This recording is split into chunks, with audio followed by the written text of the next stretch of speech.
Welcome back, everyone, to the deep dive.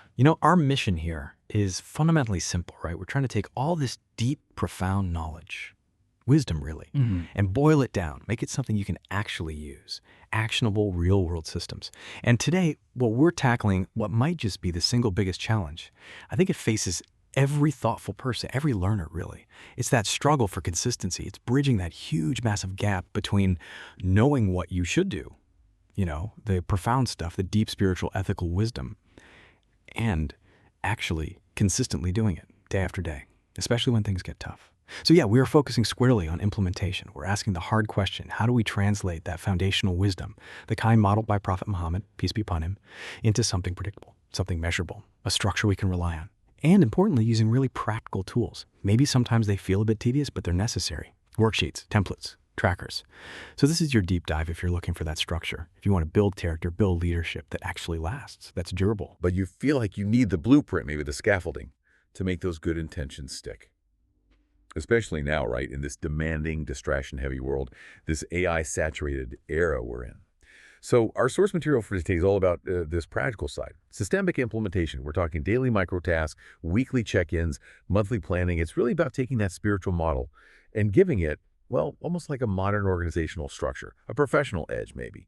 It's time to build the machine, you could say, that executes the values we hold dear. Okay, let's unpack this. That's a really vital distinction to start with, because we do tend to compartmentalize, don't we? We often see spiritual growth as purely internal, maybe emotional or mystical, something that just sort of happens, or maybe only in these intense moments of reflection. But the model we're looking at, the prophetic model, it shows something different. It demonstrates that sustained growth, spiritual and ethical, is deeply rooted in practical, reliable, consistent structure.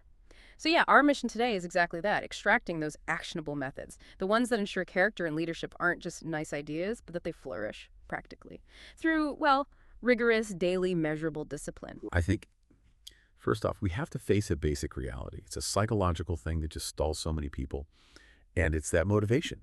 It runs out. It's finite. You wake up Monday morning full of resolve, ready to go, but by Wednesday, often that initial energy, that resolve, it's just been eaten up by friction, by life happening. So great ideas, even really noble intentions, they often crumble. Why? Because they don't have corresponding systems or structures holding them up when that emotional energy dips. We know we should be honest, right? We know we should manage our time better, serve others. But if that wisdom isn't housed inside a predictable system, honestly, it has almost zero durability. It just evaporates. Exactly right. Ideas are cheap, as they say. It's the systems that are priceless, that are durable. And the brilliance, I think, of the prophetic model structure is how it embeds spiritual obligation directly into a scheduling mechanism. Prophet Muhammad, peace be upon him, didn't just teach principles in abstract. He constructed, essentially, an operating system for life. And we see this so clearly, perhaps most clearly, in the inherent routine set up by Salah, the 5 daily prayers. You see, establishing these 5 fixed, non-negotiable prayer times, it's so much more than just a spiritual connection point, though it is that too.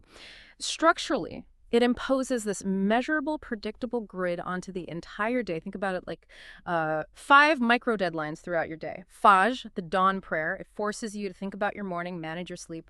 Dur, midday, forces a necessary pause, a mental reset right in the middle of what might be a chaotic workday. These are like structured time boxes. They dictate your priorities. They stop the day just running away from you, becoming one huge unstructured block of just stuff to do. Okay. So the structure itself becomes the tool for Naya, for intention. It makes sure that deep spiritual commitment isn't just a hope, something passive. It becomes an active, mandatory engagement point, 5 times a day. No excuses.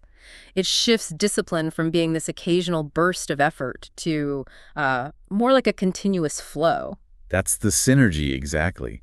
Deep spirituality and systematic discipline, working hand in hand. It wasn't just random reflection when the mood struck. It was constant scheduled reflection. Yep. It wasn't just occasional acts of charity when you felt generous. It was established routines, often daily or weekly, of giving. That established pattern, that systematic routine, that's the core mechanism. It allows those profound spiritual principles to actually sink into daily life, to become ingrained habits of character. The principles needed a vehicle, you see, and that vehicle was meticulous scheduling and routine. Okay, so if we connect that historical model, that structure, to how we execute things today, the tools just change form, right? A worksheet, a habit tracker app, a decision template on your computer. These aren't inherently spiritual, maybe, but they're modern organizational tools. And they're designed to enforce that accountability, that consistency we keep talking about. They're like the scaffolding. That's a great analogy. If your moral character is the building you're constructing, and the spiritual wisdom is the blueprint, the architect's design, then these templates, these trackers, they're the scaffolding. They keep the structure upright while it's being built. They make sure every single brick, every daily action is laid properly, consistently, accurately. And let's be honest, as humans, we often resist that structure, don't we? But without it, the building, well, it starts to lean. Or worse, it collapses entirely when pressure comes. Stress, information overload, temptation, all those external pressures. And we have to realize we live in a culture now that tracks almost everything else that has, let's say, monetary value. Our steps, our finances, our screen time, it's all tracked. These templates, they simply apply that same rigorous objective tracking, that modern demand for data, to the things that arguably matter most. Our core virtues, our relationship with God, our long-term legacy. The tools provide that external objectivity to what is ultimately an internal commitment. They make the whole process of transformation measurable and, crucially, predictable. You can see the progress. Okay, let's transition now. Let's get into the real nuts and bolts, the daily routines. Because let's face it, this is where commitment either really succeeds or just fizzles out. And the goal here in building this daily structure, it isn't just about human efficiency. It's not just ticking off boxes on a to-do list. It's about creating routines where baraka can flourish. Yeah. You know, that concept of divine blessing, spiritual multiplication, exponential growth almost. And that flourishing happens through sheer measurable consistency. Yes, and this link between structure and baraka is absolutely essential. When you remove the chaos, the frantic scramble, when you define your priorities clearly, maybe using a template, you preserve your energy, you preserve your intentionality, your naya, from just being wasted on decision fatigue. What should I do next? Math. Baraka tends to flourish where there's order, where there's intention. The template forces that order. And we can break these daily templates down into, let's say, a tripartite approach, because it acknowledges that the successful life, the one modeled after the Prophet, peace be upon him, is fully integrated. Mind, body, spirit, they have to work together in unison. Right. So the first area, naturally, is the spiritual templates. These are the absolute bedrock, the non-negotiables. And the tools here, they demand radical honesty with yourself. So this includes a dedicated Salah tracker. But critically, we're not just tracking if you prayed. That's the baseline. We need to track promptness. Praying on time, al-hub, as it's known at the earliest time, and maybe tracking elements of focus too. Khushu, was I present? Was it rush? Did I actually dedicate proper time to the post-prayer rememberness, the dhikr? Exactly. And alongside that, we must track the Qur'an reading log. Again, this template is about consistency, not necessarily just volume, though that might come. Maybe you set a small goal, say 4 pages a day. The tracker needs to record the specific section you read. This ensures you're moving through the text systematically. Perhaps you could even include a small space for one key verse that struck you for reflection.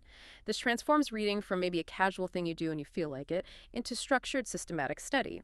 And then there's the dhikr checklist, the remembrance of God. This ensures that constant remembrance is integrated throughout the day. It's not just for moments of crisis or formal prayer times. We're tracking things like the established morning and evening dhikr supplications, practices that protect and anchor the day. By making these core acts of worship measurable, you eliminate the guesswork, the emotional subjectivity. You can't really fool yourself into thinking you had a good spiritual day if the data, the tracker, shows 3 hurried prayers and 0 systematic reflection or reading. The data doesn't lie. Okay, that makes sense. Moving beyond those core ritual acts, the second category you mentioned deals with personal growth and character habit trackers. This feels like where the wisdom modeled by the Prophet, peace be upon him, translates directly into how we interact with people in society and our families.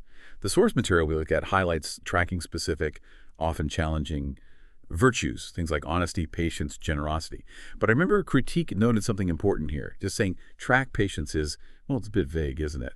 How do you measure patience? We need metrics. We need to operationalize it. So how do we do that? We have to define the action, the behavior. Your template might include, say, a checklist or maybe a simple 1 to 5 rating scale. Did you encounter a frustrating situation today? Simple yes, no. If yes, how did you respond? Did I respond impulsively? Use angry language. You log that specific failure. Or did you manage to pause, take a breath, respond with kindness or restraint? You log that as a success. It's really about logging the specific behavioral outcome, not just a general feeling of, I was patient today. This is so vital because it shifts virtue from being this kind of passive aspiration, I hope I'm patient, to an active data point. When you look back at your weekly review, you don't just feel like maybe you were a good person this week. You see concrete data points. Where did I exhibit generosity? Maybe you helped a colleague or supported a cause financially. Log it. And where did I maybe fail in honesty? Perhaps by omitting a difficult truth or exaggerating something. Log that too. This quantification, it allows for targeted, specific self-correction. And honestly, that's the only kind of correction that really sticks long-term. Right. And the third pillar of these daily templates you outlined tackles health, food, and exercise balance. Now, this might sound like basic self-care, maybe even unrelated to the spiritual stuff at first glance, but the prophetic principle cited here is foundational, especially for leadership. A strong believer is better than a weak believer. Our spiritual capacity, our ability to serve others effectively, it's intrinsically linked to our physical state, our physical capacity. Absolutely. It's not separate at all. The templates here ensure that physical health isn't just neglected, treated as some secondary concern you get to if you have time.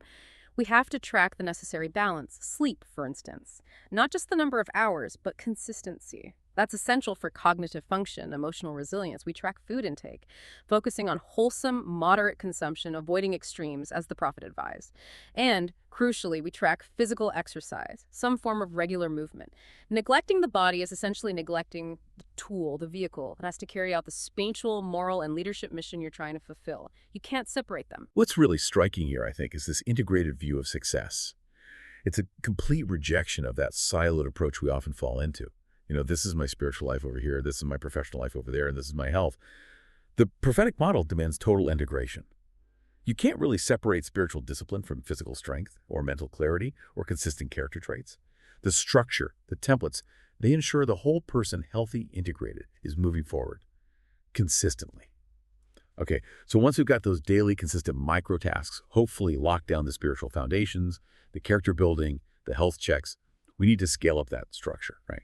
We can't just stay at the daily level forever. So we move from the discipline of the individual day to broader reflection and strategic macro goals over the week and then the month. This is what ensures we don't just get stuck ticking boxes, just doing tasks day in, day out, but that we're actually making strategic, values-driven progress, moving toward a longer-term vision. Precisely. And the weekly review worksheet is, I would argue, the absolute engine of self-correction and continuous improvement in the system. Its main purpose is reflection, honest assessment. Think about it. If you're only doing the daily task without any structured reflection, you're basically just executing commands. You're like a reactive machine. The weekly review forces you, ensures you remain a mindful, proactive human being steering the ship. And what are the key parts, the critical components of this structured weekly reflection? The source material really emphasizes 3 areas that need dedicated time each week. First, the gratitude list. And it stresses specific gratitude. You have to identify and actually log, say, 3 to 5 specific blessings from the past week, and maybe express formal thanks for them. This really anchors the whole practice in appreciation. It prevents the routine from just becoming this relentless, striving, always feeling dissatisfied. Yes, ground them in gratitude is key.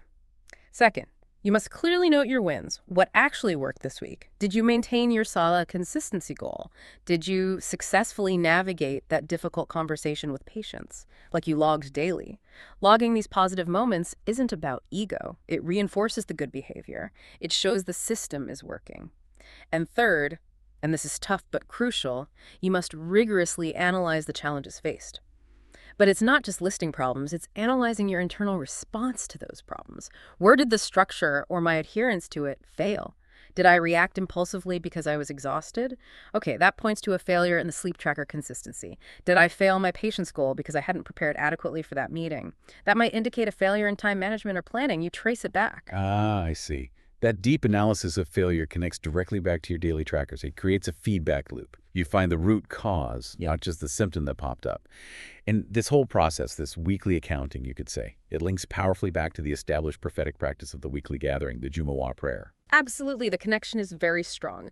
The weekly review template mirrors, in the personal sphere, the function of Jumu'ah.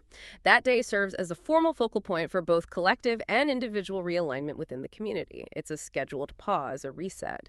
The weekly worksheet simply applies that same intentional, structured pause and accounting to your personal life. You could almost say if the khutbah, the sermon, guides the community's moral focus for the week ahead, then your personal worksheet guides your individual moral focus for the coming week based directly on the data from the past 7 days' performance. It's like a formalized accounting of the soul, scheduled scheduled every 7 days. Okay, that weekly review sounds powerful. Then we scale up again to the monthly goal worksheet. So if the weekly sheet is more about reflection and micro-adjustments based on the daily data, the monthly sheet seems focused on external impact, long-term trajectory, strategic growth. This feels like where we ensure our vision goes beyond just personal piety and actually starts to actively touch the community, moving us towards leadership perhaps. And the monthly targets, they seem to focus on 3 key areas based on the source. First, service projects. Are we contributing measurably to others, to the community? We move beyond just vague intentions like I should volunteer more to specific metrics, for example. Complete 5 hours of mentorship this month or organize one specific community cleanup event. Measurable output. Second, charity, tzedakah targets. This looks like it transitions charity from being just a spontaneous emotional act when you feel moved to becoming a structured, committed financial obligation. You budget for it, you track it, maybe you measure the impact as possible. Yes, making it systematic. And finally, the third area is knowledge gained. Structured learning goals. Are we systematically trying to master a new skill, maybe a new field of Islamic knowledge, fiqh or theology, or some other body of wisdom relevant to our goals? This template requires granularity. Not just, I'll read a book this month, but something specific like, I will complete Module 3 of the advanced Arabic course I'm taking, or I will master the first 2 chapters of Scholar X's text on ethics. Concrete milestones.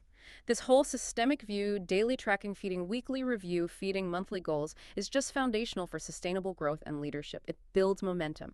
The prophetic model itself demonstrates this continuous, ongoing reflection and established practices, like scheduled, significant charity. Growth is rarely accidental. For most of us, it needs to be engineered. By intentionally planning your service, your giving, your learning on a monthly basis, you are proactively shaping your trajectory for the whole year. You're deliberately moving away from just reacting to life towards proactive, values-driven leadership and contribution. Right, now let's shift gears a bit, because the profound wisdom we've been discussing and the structures to implement it, it's not just about achieving personal piety, although that's fundamental.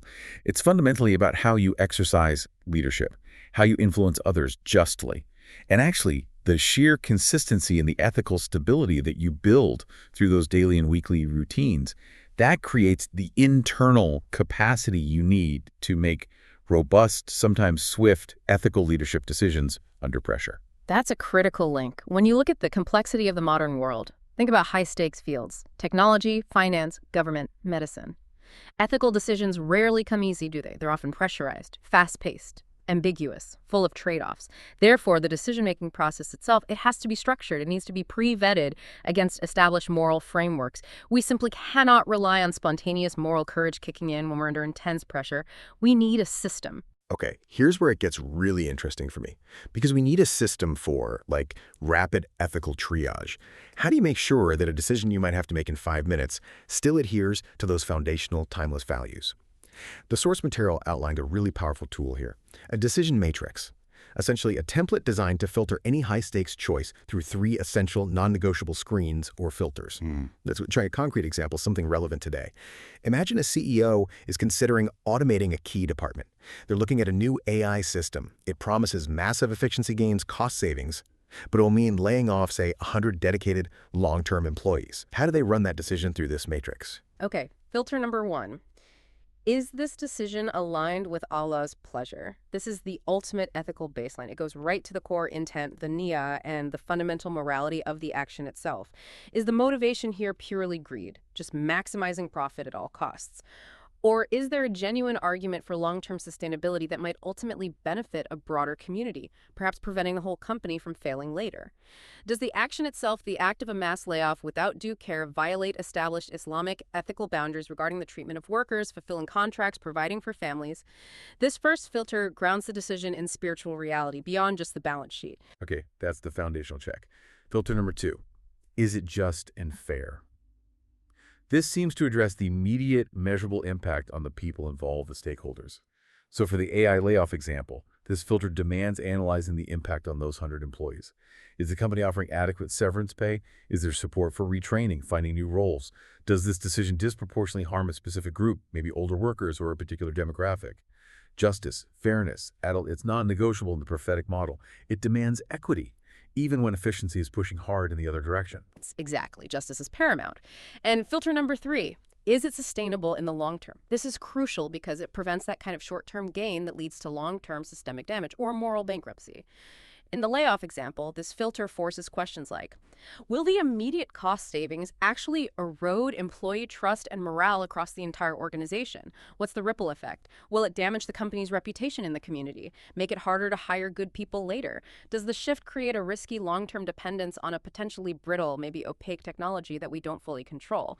This filter forces leaders to think beyond the next quarter's results, to think generationally, systemically. Wow.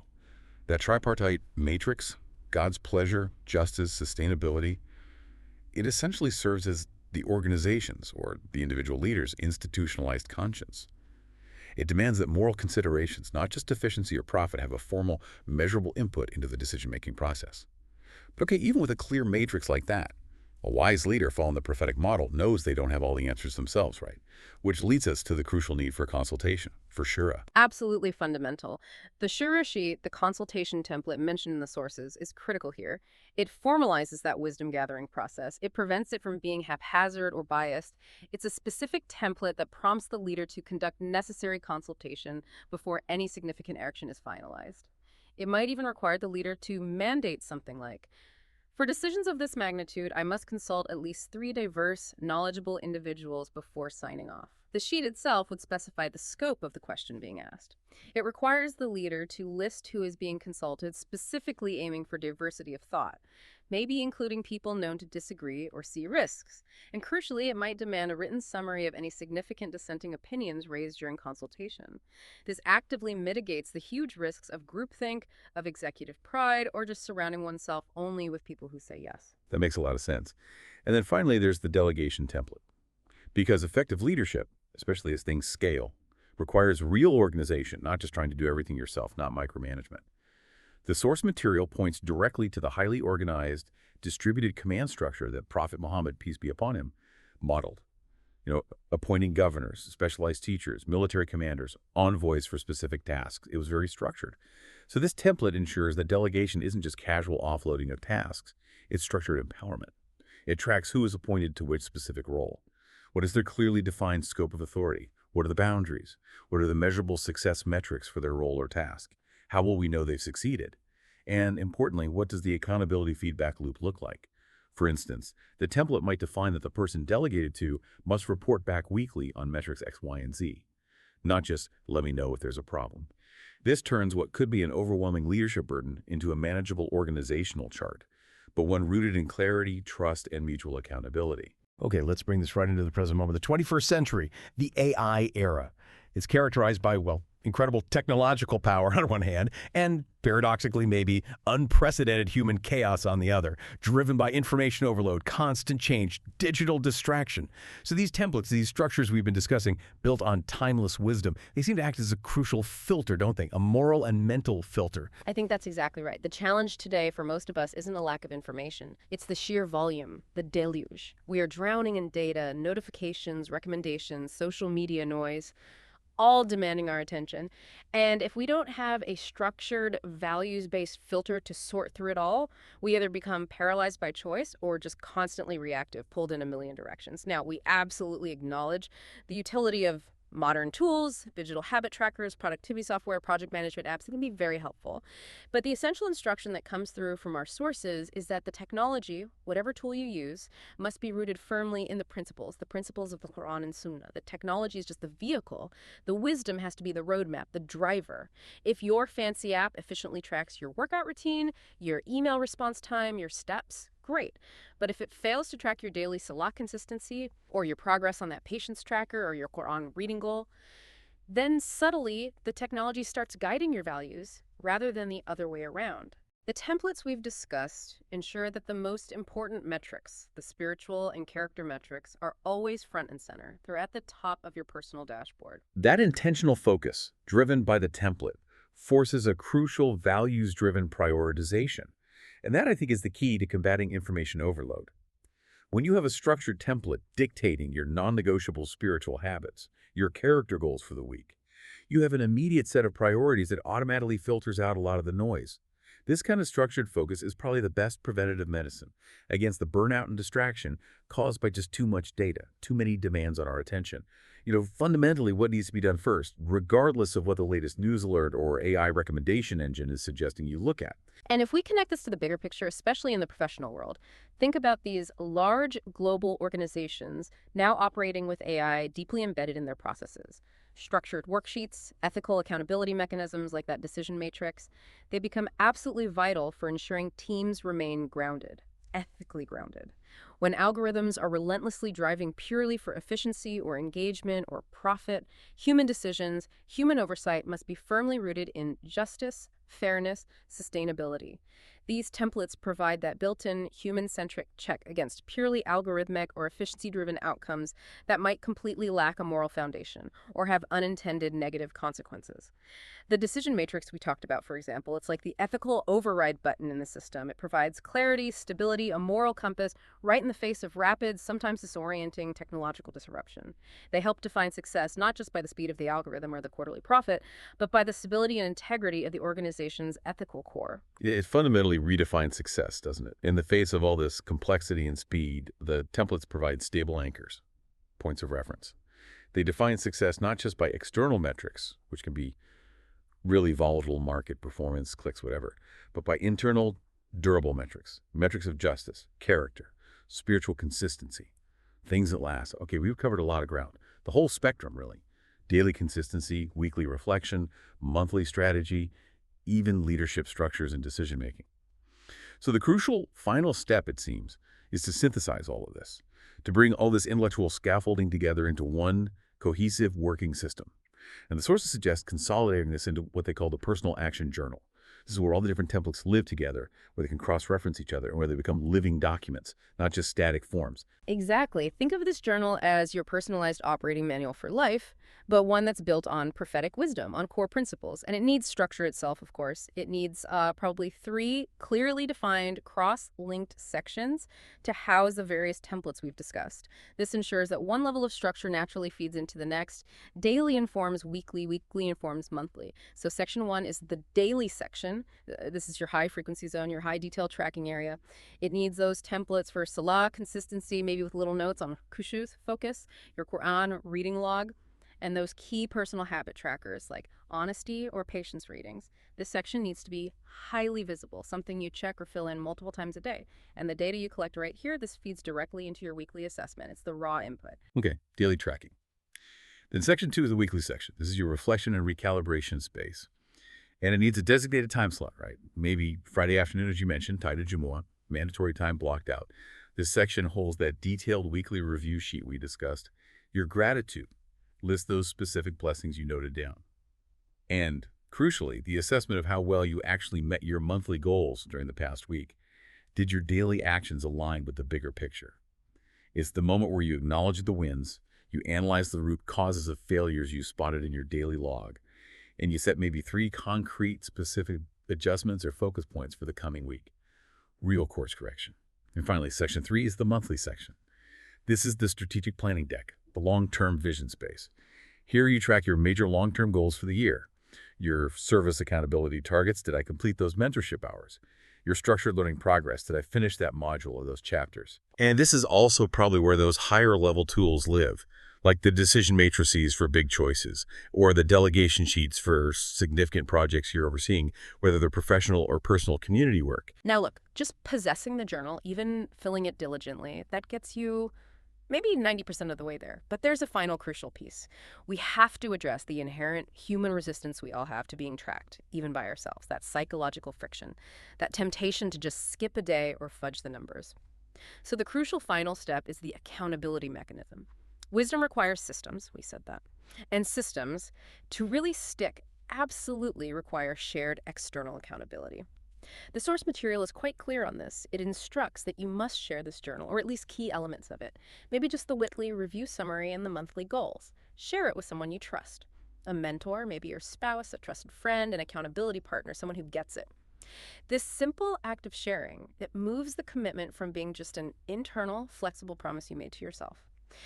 to becoming an external social contract. Someone else knows. Someone else is expecting to see it. That external check provides consistency, especially when your own motivation is low or when you're tempted to be a bit too kind to yourself on that patient's tracker data. When someone else is objectively expecting your weekly gratitude list or your monthly progress report on that community service project, you are just far more likely to adhere to the structure you so meticulously built. Yeah, it formalizes the commitment, doesn't it?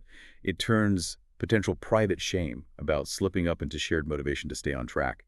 And it turns our own blind spots into objective data points that someone else can maybe gently point out. It really is the final layer of structure that guarantees the system actually gets used, not just created, making transformation feel more inevitable rather than just aspirational. Hashtag tag outro.